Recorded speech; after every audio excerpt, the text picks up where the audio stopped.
पल्लो किचनमा नयाँ रेसिपी सोयाबिन छोइला लिएर हामी फेरि रेडी भएका छौँ। त्यसको लागि पहिला हामी सोयाबिनलाई बोइल गर्दैछौँ। बोइल गरेर रेडी भएपछि हामी यसलाई छानेर निचोरेर अलग गर्दैछौँ।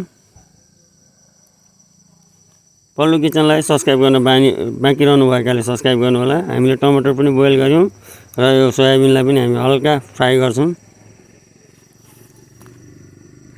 मसिनो बनाएर राखेको प्याज लसुन र अघि उसिनेको टमाटर हल्दी मसला नुन हालेर यसलाई हामी मजाले मोल्छौँ।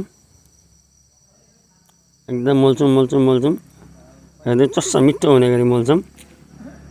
अब हामी यसलाई खोर्सानी कटिङ गरेर हाल्दैछौँ। हरियो खोर्सानी सेन्ट राम्रो हुन्छ, हेलो खोर्सानी खानु हानिकारक हुन्छ। अब हामी टेस्टको लागि यसलाई सर्भ गर्दैछौँ, टेस्टिङ गर्दैछौँ। मिठो एकदम मिठो।